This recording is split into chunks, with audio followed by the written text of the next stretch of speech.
अस्सलाम वालेकुम क्लास। मेरी वॉइस सबको आ रही है भाई? यस सर, आ रही है। अच्छा जी, एंड वालेकुम स्क्रीन भी सलाम। शेयर हो रही है मेरी?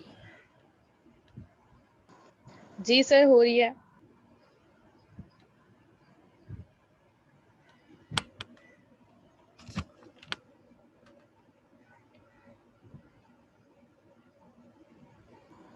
सर अभी पूरे बच्चे नहीं आए, अभी ना शुरू करें। ठीक है।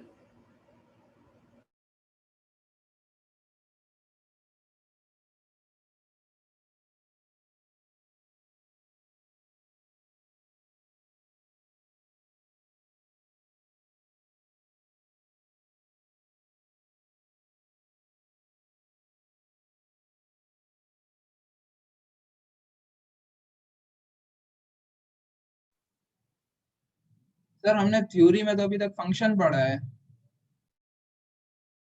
लैब में एरे पढ़ लो। और आगे पीछे हो जाएगा ये तो। अगली क्लास में आपको आपके टीचर एरे ही पढ़ाएंगे। नहीं, वो कह रहे हैं अगली क्लास में भी वही होगा, फंक्शन ही होगा, फिर उसके बाद होगा ये एरे। थर्ड क्लास में कहा था सर ने। होगा तो ना। अब मैनुअल की सीक्वेंस तो ख़राब नहीं कर सकते। जैसे आप लोगों की जो है फंक्शन की लैब जो है वो कई लैब में जाएगी ना, वैसे एरे की लैब जो है वो आपकी 2-3 लैब में जाएगी, क्योंकि इससे अगली वाली लैब 10 भी जो है वो आपकी एरेस पर ही है। चलो मेरे ख्याल से अब स्टार्ट कर लेते हैं, बाकी लोग आते रहेंगे।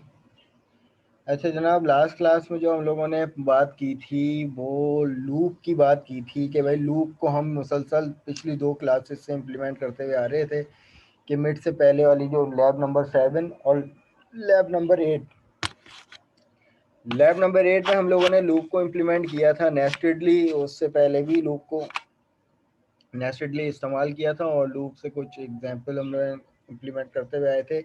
लाइक प्राइम नंबर की एग्जांपल भी इम्प्लीमेंट की थी, फैक्टोरियल की भी, फिबोनाची सीरीज़ की भी।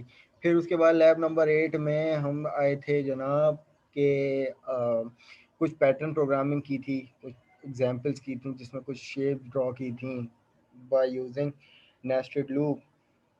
और इसके भी आप और उसी में कुछ कंडीशंस वगैरह भी इम्प्लीमेंट की थी और कुछ टास्क भी आप लोगों को दिए थे, तो वो आप लोगों ने परफेक्टली इम्प्लीमेंट करके सबमिट करवा दिए। सही है। तो और नंबर आप लोगों के लगने हैं वो इंशाल्लाह ताला लग जाएंगे आजकल में सारे के सारे। अच्छा जनाब, लैब नंबर 9 जो है वो हमारे पास एरेज है, लेकिन एरेज क्या होते हैं इससे पहले मैं आप लोगों से सिर्फ इतना पूछना चाहूँगा कि आप लोगों ने लैब नंबर 1 में वेरिएबल, लैब नंबर 2 से वेरिएबल्स पढ़ना शुरू कर दिए थे? कायनात सुन सकती हैं आप मुझे? Yes sir. ये बताइए वेरिएबल्स क्या होते हैं सी शार्प में?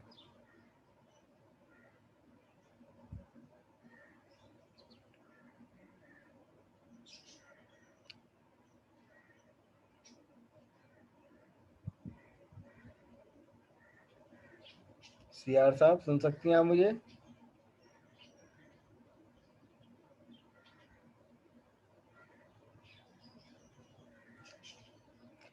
अच्छा पहले मैं याद करना चाहूँगा कि जनाब ये ऑन नहीं है, तो क्या यहाँ पर मैं आईडी के कॉलम में के क्या नेम दे सकता हूँ किसी का? क्या आप ये मुझे बताओ कि क्या ये एरे की डेफिनेशन ट्रू लगती है आप लोगों को या नहीं? नहीं, अब ये हरगिज ट्रू नहीं है। तो मैं यहाँ पे कह रहा हूँ कि भाई इस टाइम जो हर कॉलम है ना इस टेबल का वो एक एरे है और उसके अंदर वही कलेक्शन आएगा जिस टाइप का वो एरे है। अब जनाब अगर यहाँ पे नेम की बात करें तो एक नेम हमारे पास ये हो गया, एक नेम ये हो गया हमारे पास, ठीक है, एक नेम ये हो गया हमारे पास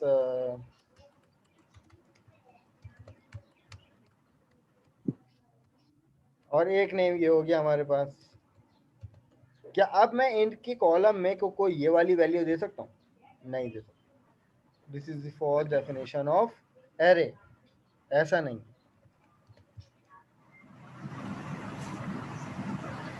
तो अब मैं यहाँ पर ये कह सकता हूँ जनाब कि ये वाली जो डेफिनेशन है, ये वाला जो एरे है, ये इंटीजर टाइप का एरे है। मैं यहाँ पे इसको कह देता हूँ कि भाई ये एक इंटीजर टाइप एरे है और ये क्या है, स्ट्रिंग टाइप एरे।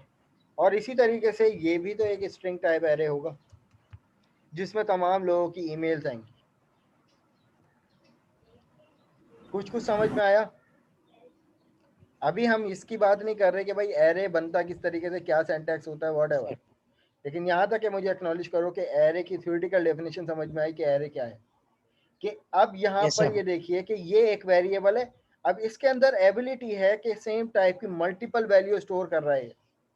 इसी तरीके से ये एक वेरिएबल है, किस टाइप का, इंटीजर टाइप का, लेकिन ये एक एरे टाइप वेरिएबल है जिसके अंदर एबिलिटी आ गई to store the multiple value at a time, right. तो मैं यहाँ पे इसको क्लोज कर देता हूँ। अब आ जाओ यहाँ पर बात कि भाई क्या फ़र्क है सिंपल वेरिएबल में और एरे वेरिएबल में।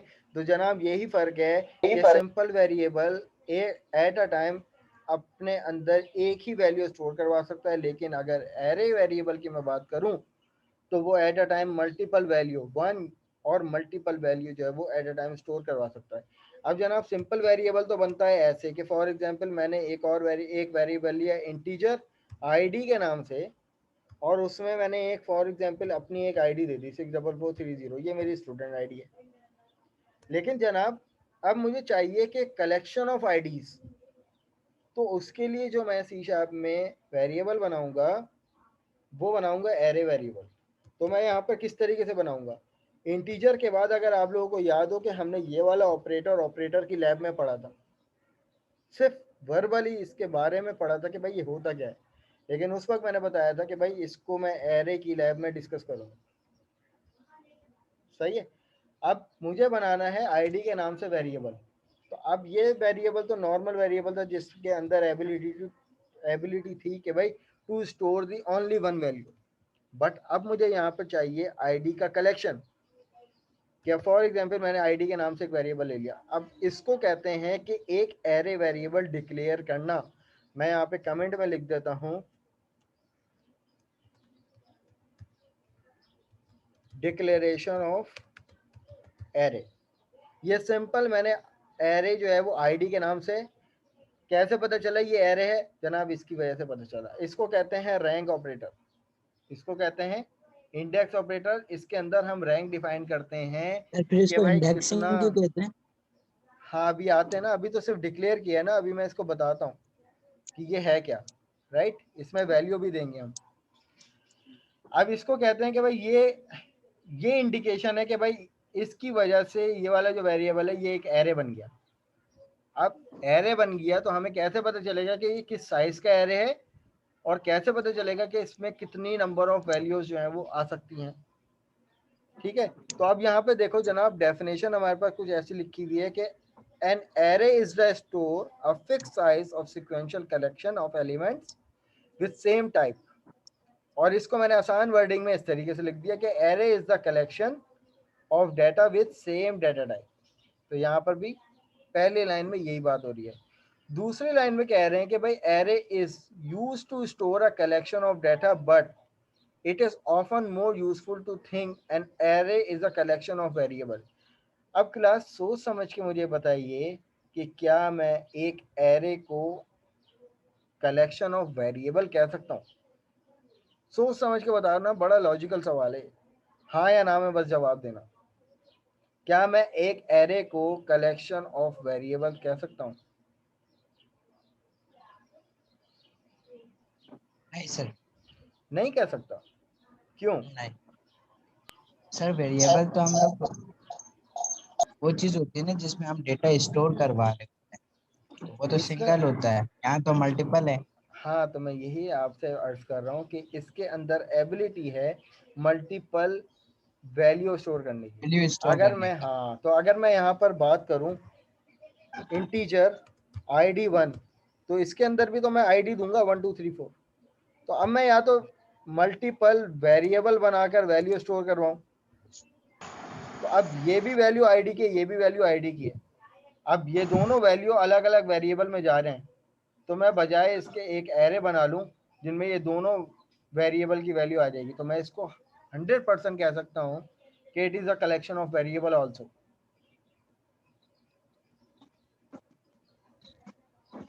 ठीक है भाई, अब ये बात समझ में आई है नहीं? एक बार रिपीट कर दीजिए। देखो जनाब, मैं सिर्फ इतना अर्ज कर रहा हूँ कि देखो ये दो वेरिएबल हैं। अब इन दो वेरिएबल के लिए दो अलग अलग वैल्यू, अगर मैं एरे से हटकर बात करूं तो मुझे इन दोनों वैल्यू को अलग अलग वेरिएबल में पास करना पड़ रहा है। मैं क्यों ना इनका एक एरे वेरिएबल बना दूं और ये दोनों वैल्यू इसमें स्टोर करवा दूं, तो अल्टीमेटली इन दोनों वेरिएबल को स्टोर करवाना हुआ ना। तो क्या मैं कह सकता हूं आपके कि it is a collection of variable also, क्योंकि यहाँ पर ये कह रहे हैं कि array of the same type to store the contiguous memory, सही है। और उसके बाद कह रहे हैं कि but it is often useful to think of an array is as a collection of variable of the same type store the continuous memory location.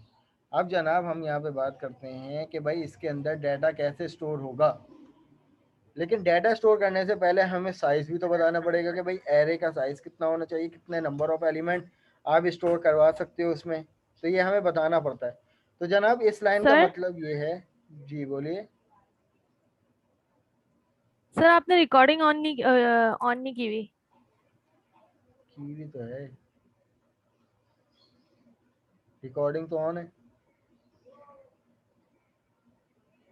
Okay okay sir, बच्चे ने ग्रुप में टेक्स्ट किया हुआ कि सर ने recording on वो नहीं की मैंने हुई, पढ़ लिया तभी था, वो मैंने। पुराना हो गया, तुम अभी ज्वाइन किया तुमने। अच्छा ठीक है सॉरी। अच्छा जनाब, तो यहाँ पर हमारे पास अब ये आईडी का वेरिएबल मैंने बना दिया, आईडी का एरे ये डिक्लेयर करवा दिया। अब डिक्लेयर करवाने के बाद जनाब आप यहाँ पर आईडी इक्वल टू न्यू का कीवर्ड लिखते हो और उसके बाद लिखते हो दोबारा इंटीजर, और इसका इंडेक्स में आप डिफाइन करते हो it is the size of an array. क्या अब इसका मतलब ये है कि हमने इस लाइन का मतलब ये है कि हमने एरे को डिक्लेयर किया, और इस लाइन का मतलब ये है कि जनाब हमने एरे का allocate the size of an array. अब यहाँ पे मैंने इसी आईडी के वेरिएबल को यूज किया, एरे को यूज किया, उसके बाद न्यू के कीवर्ड के बाद मैंने आपको बताऊं कि एरे जो है वो एक C# की प्री डिफाइंड क्लास है। ये देखिए एरे क्या है, एक प्री डिफाइंड क्लास है, जैसे कि डेट टाइम जो है वो एक क्लास है, डेट टाइम एक क्लास है और उसके कुछ मेथड हैं। इसी तरीके से जनाब एरे भी एक प्री डिफाइंड क्लास है और उसके कुछ प्री डिफाइंड मेथड हैं, लाइक क्लियर, लाइक सॉर्ट, ये सब। तो इसी तरीके से ये क्या है, ये यूजर डिफाइंड एरे है, जो कि न्यू का कीवर्ड क्या करता है, वो इस एरे की क्लास से इसको बिलोंग करवाता है। तो न्यू के कीवर्ड से हमें पता चला, न्यू का कीवर्ड क्या करता है कि भाई ये आईडी का वेरिएबल है जो कि एरे बनने जा रहा है और उसका साइज कितना होना चाहिए, 5। तो इसका मतलब ये है कि ये 5 इस एरे का एलिमेंट नहीं है। 5 का मतलब ये है कि allocate the size of an array to store maximum 5 elements. अब इसका मतलब ये है कि आईडी का जो वेरिएबल है उसके अंदर एबिलिटी है कि वो 5 आईडीज, कोई सी भी 5 आईडीज जो है वो स्टोर करवा सकता है। अब जनाब बात आती है इसको, इस लाइन को फिर मैं बता दूं कि इस लाइन को कहते हैं, ये अभी हम लोग स्टेप बाय स्टेप करते जा रहे हैं कि इस लाइन को मैंने अलग से डिफाइन किया कि वे डिक्लेरेशन है। इस लाइन का मतलब ये है कि मैंने साइज एलोकेट कर दिया। अब जो मैं इंस्ट्रक्शन लिखने जा रहा हूँ उस लाइन का मतलब है कि अब मैं इस एरे को वैल्यू देने चाह रहा हूँ। लेकिन उससे पहले आप इस बात को समझिए कि ये जो एरे बनता है वो बेसिकली बनता कैसे है। एरे क्या होती है कि एक मेमोरी एलोकेशन एरिया होता है जो कि हमेशा 0 इंडेक्स से स्टार्ट होता है और जो आखिरी एलिमेंट उसकी रेंज होती है। तो यहाँ पे लिखा हुआ है कि instead of declaring individual variable, बजाय आप इंडिविजुअल वेरिएबल को डिक्लेयर करो जैसे कि नंबर 1, नंबर 2, नंबर 0, ऐसे 100 नंबर अगर आपने एलोकेट करने तो 100 वेरिएबल बनाने पड़ेंगे, आपकी मेमोरी कंज्यूम होगी, आपकी एप्लीकेशन हैवी हो जाएगी, और ये बेस्ट प्रैक्टिस नहीं है एक कोडर की, कोडिंग की। तो आप क्या करो कि you declare one array variable, आप उन बजाय 100 वेरिएबल के बजाय आप एक एरे वेरिएबल बना लो, सच एज नंबर के नाम से। जैसे कि हमने आईडीज तो बहुत सारी हो सकती हैं। अगर मैं आप लोगों की बात करूं तो इस टाइम मुझे मिलाकर, मैं भी एक स्टूडेंट हूं, मुझे मिलाकर 22 पार्टिसिपेंट्स हैं, अब 23 हो गए। तो हर पार्टिसिपेंट के पास अपनी एक आईडी होगी। तो इस टाइम में बजाय 23 वेरिएबल के बनाने के, मैंने आईडी के नाम से एक एरे का वेरिएबल बना दिया और उसका साइज एलोकेट कर दिया फॉर सपोज 23।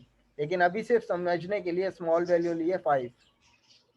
तो अब इसका मतलब ये है कि आईडी का एक वेरिएबल, एरे वेरिएबल बना लिया और उसके अंदर 5, कम से कम 5, सॉरी ज़्यादा से ज़्यादा 5 एलिमेंट्स आ सकते हैं। अब मैं मेरी अपनी मर्जी के मैं एक एलिमेंट दूं या कोई भी नहीं दूं, लेकिन ज़्यादा से ज़्यादा 5 दे सकता हूँ, 5 से ज़्यादा एलिमेंट्स नहीं डिफाइन कर सकता इसके अंदर। तो यहाँ पर ये सीधे सीधे अल्फाजों में ये बात बोल रहा है कि आप एक वेरिएबल नंबर के नाम से एक एरे बना लो and use number 0, number 1 and number 99 तक के उसके एलिमेंट्स आप डिफाइन कर दो। अब ये पूरा एक एरे बन जाएगा। अब एरे का साइज कैसे एलोकेट होगा, मैंने जो यहाँ पर ये जो वैल्यू दी है ना 5, सही है, इस 5 का मतलब ये है कि एरे की इंडेक्सिंग 0 से स्टार्ट होगी और कहाँ तक जाएगी। तो यहाँ पर लिखा हुआ है कि भाई ये एरे की जो रेंज होती है वो होती है हमारे पास 0 से एरे स्टार्ट होता है और कहाँ तक जाता है, n-1 तक जाता है, 4 तक जाएगी। तो ये हमारे पास क्या होती है, एरे की रेंज होती है। अब मुझे बताइए कि ये जो 5 वैल्यू है ये बेसिकली n की वैल्यू है।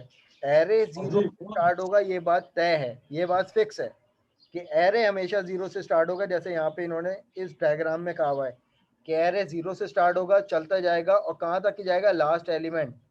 तो लास्ट एलिमेंट कौन सा होगा जनाब, यहाँ पर n-1, लास्ट एलिमेंट ये है n-1। इसका मतलब साइज क्या है मेरे पास 5, तो 0 से स्टार्ट होगा, 0, 1, 2, 3 और 5-1 क्या मतलब 4। तो इस टाइम जो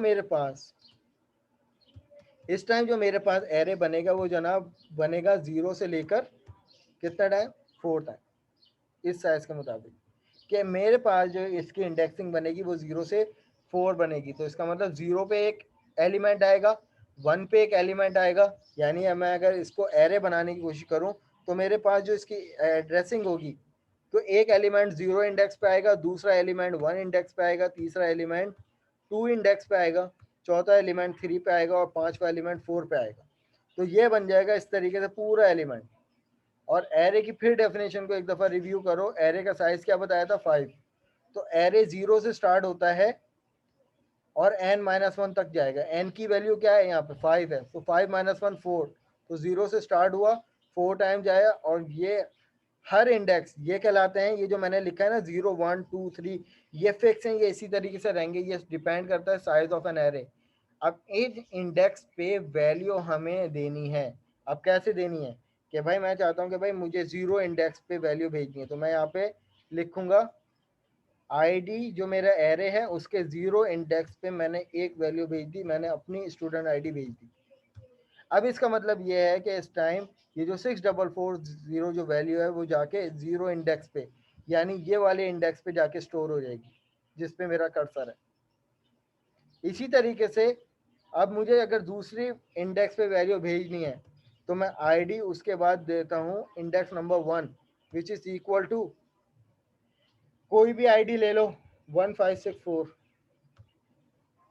अब ये दूसरी आईडी मैंने ले ली, या हम बजाय आईडी लेने के अपनी मर्जी से यूजर डिफाइन नंबर ले लेते हैं ताकि और इजी हो जाए। हमने पहले ले लिया 10 नंबर और दूसरा नंबर ले लिया 15 नंबर।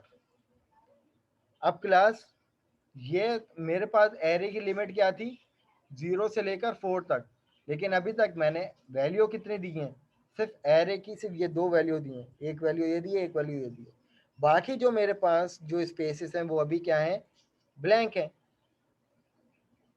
ठीक है, अब मुझे इस एलिमेंट को अगर प्रिंट करवाना है, अब इस एलिमेंट को क्या करवाना है, प्रिंट करवाना है, तो मैं प्रिंट करवाने के लिए क्या दूंगा कि आईडी। अब मैं चाहता हूं कि भाई मेरे पास 10 वैल्यू प्रिंट हो जाए। अब 10 वैल्यू मुझे बताइए कि कौन से इंडेक्स में पड़ी हुई है। 0 इंडेक्स में। तो मैं यहाँ पे दे 0 दूंगा 0 इंडेक्स। तो अब जब मैं अपने एप्लीकेशन को यहाँ पर रन करूंगा, मैं यहाँ पे कंसोल डॉट रीड लाइन कर लेता हूँ। अब यहाँ पर जो ये मेरा एरे है, और इसका मतलब कि एरे की 0 इंडेक्स की वैल्यू को आप प्रिंट करवाना चाह रहे हो, तो जो भी 0 इंडेक्स की वैल्यू होगी वो आपके पास यहाँ पे आ जाएगी प्रिंट होके। तो हमें 10 वैल्यू मिलनी चाहिए, और ये हमारे पास 10 वैल्यू आ गई। इसी तरीके से जनाब मैं चाहता हूँ, अब मैंने एरे जो बनाए हुए हैं वो 0 और 1 इंडेक्स में वैल्यू दी हुई है, लेकिन जनाब क्या मैं ये वाला काम कर सकता हूँ? अब यहाँ पे तो कहीं 2 इंडेक्स तो है नहीं, और ना कहीं मैंने बनाया हुआ है। तो मुझे बताइए कि अब इस टाइम मुझे क्या मिलेगा, या क्या मिलना चाहिए आपके हिसाब से? क्योंकि देखिए मैंने रेंज तो डिफाइन की हुई है कि भाई इसके अंदर कैपेसिटी जो है वो 0 से लेकर 4 टाइम्स तक की है। तो इसका मतलब इस टाइम मैंने जो एलिमेंट दिए, एक 10 वैल्यू इसमें दी है और 15 वैल्यू इसमें दी है। लेकिन जनाब ये वाला इंडेक्स, ये वाला इंडेक्स और ये वाला इंडेक्स, ये तीनों अभी खाली हैं, और इस टाइम मैं कौन सा इंडेक्स फैच करवाना चाह रहा हूँ? 2। तो 2 में मुझे बताइए कोई एलिमेंट्स मैंने दिया है या नहीं? 2 इंडेक्स पे कोई वैल्यू दी है या नहीं? सर कोई वैल्यू नहीं कोई दिया। वैल्यू नहीं दी हुई, तो मैं ये एक्सपेक्ट कर रहा हूँ मुझे 0 मिलना चाहिए। तो यहाँ पर नहीं देखिए, आएगा तो यहाँ पर मुझे शायद। 0 मिलेगा। क्यों? क्योंकि मैंने मेमोरी में कोई वैल्यू नहीं दी हुई, तो इसने बाय डिफॉल्ट 0 असाइन कर दी। लेकिन जनाब अगर मैं यहाँ पर इसको आईडी के इंडेक्स में, अगर मैं वैल्यू 2 इंडेक्स में मैं वैल्यू देता हूँ 19, तो अब यहाँ पे मुझे 19 फैच आउट करके देगा। ये बात कितनों को समझ में नहीं आई?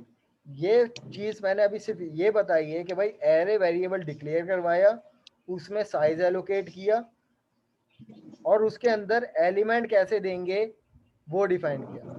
अब जनाब मुझे बताइए कि अगर मैं एक एलिमेंट देना चाह रहा हूँ इंडेक्स नंबर 5 पर, तो क्या दे सकता हूँ या नहीं? सर दे सकते। दे सकता हूँ। तो रेंज तो हमने 5 डिफाइन की हुई है ना। नहीं दे सकते सर। देखो ना यहाँ पर सर रेंज 1 5 2 डिफाइन 3 की हुई 4 है। होगी, सॉरी। हाँ, हाँ तो यहाँ 1 पर 2 3 रेंज 4 डिफाइंड मैंने की हुई है 5। तो 5 का मतलब एन 5 क्या है? एन की वैल्यू क्या है? 5 n है। माइनस 1 होगी। 4 तक सही है। जाएगी क्योंकि 0 से जनाब स्टार्ट होती है। तो यहाँ पे ये कोई सेंटेक्स एरर नहीं है, लेकिन जनाब ये मुझे एक एक्सेप्शन जनरेट करके दे देगा। और वो एक्सेप्शन क्या देगा कि भाई इंडेक्स आउट ऑफ बाउंड, यानी आपने जो रेंज डिफाइन की हुई है वो 4 तक डिफाइन की हुई है, लेकिन आप जो है वो यहाँ पे 5 वैल्यू देना चाह रहे हो, तो वो यहाँ पर पंगा करेगा कि भाई अब इसका साइज बढ़ाओ। अब मैं अगर सिर्फ इसको चला दूंगा ना, कुछ नहीं करूंगा, अपने प्रोग्राम को सिर्फ इम्प्लीमेंट करूंगा, तो it will return the error, मतलब रन टाइम एरर। और यहाँ पर देखिए एक्सेप्शन में साफ लफ्जों में कह रहा है कि index was outside the bound of an array. आपने इतना साइज दिया ही नहीं है और उस साइज से बड़ा आप इंडेक्स यूज कर रहे हो। हाँ, अगर मैं यहाँ पर 6 कर दूंगा तो अब ये हंसी खुशी लेगा, या इसको लेना चाहिए या नहीं? अब इसका साइज क्या हो जाएगा? 0 से लेकर 5 तक, और इसके अंदर जो कैपेसिटी आ जाएगी वो आ जाएगी यहाँ तक। तो अब ये वाला इंडेक्स भी आ गया, तो मैं यहाँ पर इस इंडेक्स में वैल्यू दे सकता हूँ, और ये हंसी खुशी जो है वो वैल्यू एक्सेप्ट भी करेगा। लेकिन क्योंकि मैंने प्रिंट इंडेक्स नंबर 2 की वैल्यू करवाना चाह रहा हूँ, तो यहाँ पे इंडेक्स नंबर 2 पे 19 वैल्यू है, तो 19 वैल्यू मुझे लाके दे रहा है। सही। ठीक है जनाब। अब जनाब सवाल ये उठता है कि सर हम ये इस्तेमाल ही क्यों कर रहे हैं, और इसमें तो बड़ी ख्वारी है। Sorry for abusing.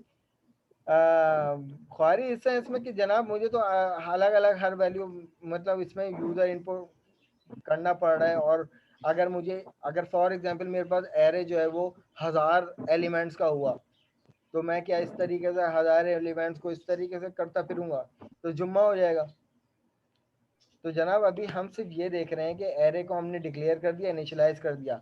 अब एरे को इनिशियलाइज करने के कई तरीके हैं। एक तरीका ये है कि आप पहले इनिशियलाइज करो साइज उसका, और उसके बाद हर इंडेक्स पे अपनी मर्जी से कोई ना कोई वैल्यू दे दो। अब जनाब इसी का दूसरा पैटर्न क्या है, इसी का दूसरा पैटर्न ये है कि हमने एक वेरिएबल बनाया एरे का जिसका नाम है आईडी, और उसके बाद न्यू के कीवर्ड के बाद आप दोबारा इंटीजर दो और उसमें कोई साइज एलोकेट नहीं करो। अब इस पैटर्न पे आपको एरर देता रहेगा। इस पैटर्न का मतलब ये है कि आपने अगर एलिमेंट नहीं डिफाइन किए तो आप या तो इधर साइज डिफाइन करो, लेकिन अगर आप यहाँ पर साइज डिफाइन नहीं कर रहे तो आप यहाँ पर कर्ली ब्रैकेट लगाकर एलिमेंट डिफाइन करो। अब देखो एरर नहीं देगा। अब मेरी मर्जी है कि मैं अब इस आईडी के वेरिएबल में कितने भी, यहाँ पे कोई साइज मैंने डिफाइन नहीं किया हुआ। अब इसका मतलब ये है कि मैं कितने भी नंबर जो है वो इसमें स्टोर करवाता जाऊँ, लेकिन अपनी भी इसकी कोई लिमिट होती है जो 8000 कुछ होती है।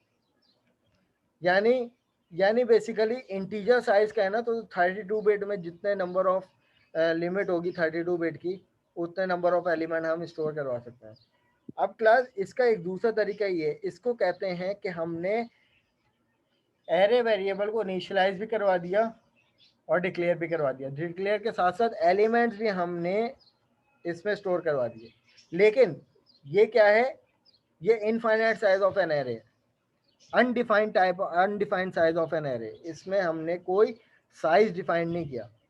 अब आपकी मर्जी, इसमें 10 वैल्यू स्टोर करवाओ, 8 वैल्यू स्टोर करवाओ, 7 वैल्यू स्टोर करवाओ, या कोई भी वैल्यू स्टोर ना करवाओ, इट्स अप टू यू। लेकिन जनाब हम यहाँ पर एटलीस्ट 5 वैल्यू स्टोर करवा देते हैं। अब इसका मतलब ये हुआ कि इस टाइम मेरे पास एरे, ये वाला एरे जो ये आपको पिक्चर में नजर आ रहा है, कि हमने एलिमेंट तो डिफाइन कर दिया। फर्स्ट एलिमेंट तो 0 इंडेक्स पे होगा, लेकिन लास्ट एलिमेंट कौन सा होगा अब हमें इस टाइम ये नहीं पता, डॉट डॉट डॉट डॉट, क्योंकि हमने यहाँ पे साइज डिफाइन नहीं किया। लेकिन जनाब अगर इसी पैटर्न पे रहते हुए अगर मैं साइज डिफाइन कर दूंगा 5, तो अब इस पैटर्न का मतलब ये है कि अब मुझे 5 ही वैल्यू देनी है, ना तो मैं 5 से एक वैल्यू कम भी नहीं कर सकता और ना ही मैं 5 से ज़्यादा वैल्यू बढ़ा सकता हूँ। तो ये देखिए इसने मुझे एरर दे दिया, an array initialiser of length 5 is expected. तो ये मुझसे एक्सपेक्ट कर रहा है कि इस टाइम इस एरे में 5 वैल्यू आ सकती है, ना तो 5 से ज़्यादा आ सकती है, ना तो 5 से कम आ सकती है। लेकिन अगर मैं यहाँ पर साइज डिफाइन नहीं करूँगा तो अब मुझे कोई एरर नहीं देगा। मैं 5 दूँ, 10 दूँ, 15 दूँ, 20 दूँ, जितनी भी वैल्यूज। ठीक है जनाब। अब जनाब बात आती है कि भाई अब इसको अगर, अब चलो मैं आप लोगों से सवाल पूछता हूँ।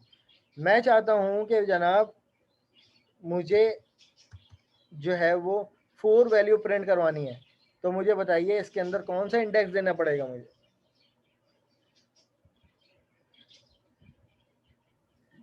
4 देना पड़ेगा सर। सही है, 4 इसलिए देना पड़ेगा कि अब कंपाइलर ने खुद डिसाइड कर लिया इस टाइम के इसका साइज कितना है, क्योंकि इस पिक्चर में कहा हुआ है कि लास्ट एलिमेंट जो भी होगा वो उसका आखिरी साइज होगा। तो कंपाइलर ने इनकी तमाम काउंटिंग करके ये डिसाइड कर लिया कि भाई how many number of elements in this array. तो भाई 0, 1, 2, 3, 4, 5। तो इसका मतलब ये है कि जनाब इसका जो साइज है एरे का वो क्या है, 0, 1, 2, 3, 4, 5। तो इसका मतलब ये है कि ये इसके अंदर 6 एलिमेंट्स हैं। तो मैं इसको यहाँ पर कमेंट आउट कर देता हूँ। तो आप मुझे बताइए कि अगर मैं इसी के बरक्स अगर मैं यहाँ पर इनकी वैल्यू देता हूँ तो 0 इंडेक्स पे कौन सी वैल्यू है, 0 इंडेक्स पे 1 वैल्यू है। 1 इंडेक्स पे कौन सी वैल्यू है, 2 वैल्यू है। 2 इंडेक्स पे कौन सी वैल्यू है, 2 वैल्यू है। 3 इंडेक्स पे कौन सी वैल्यू है, 3 है। 4 इंडेक्स पे 4 है। 5 इंडेक्स पे 5।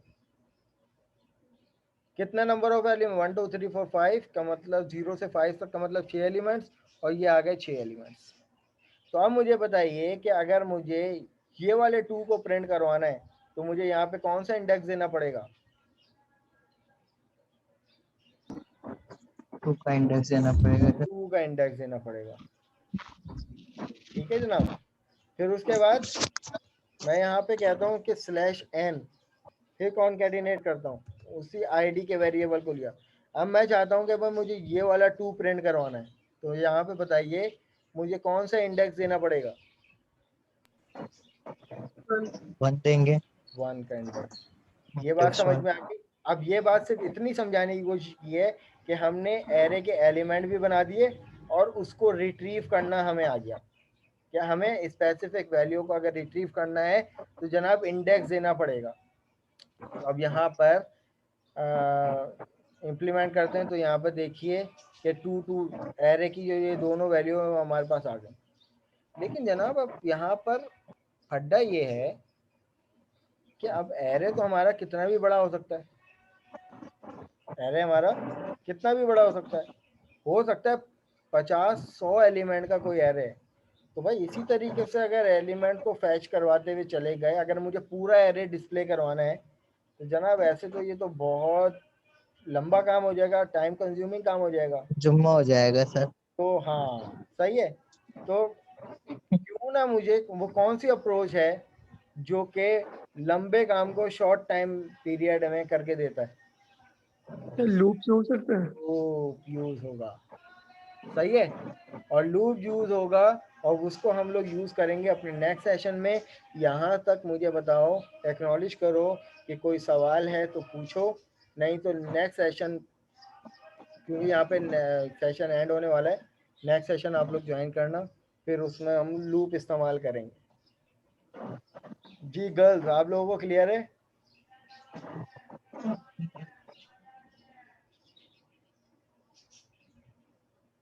Girls all clear? आप लोगों से मुखातिब हूँ मैं। Yes sir.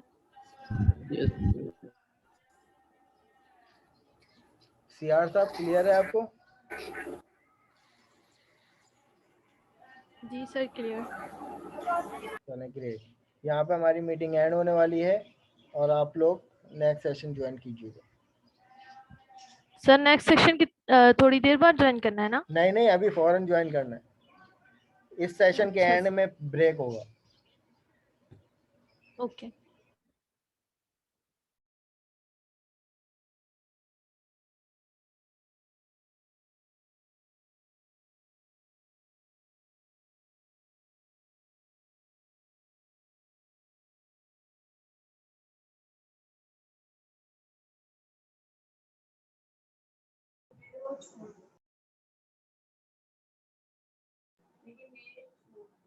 फिर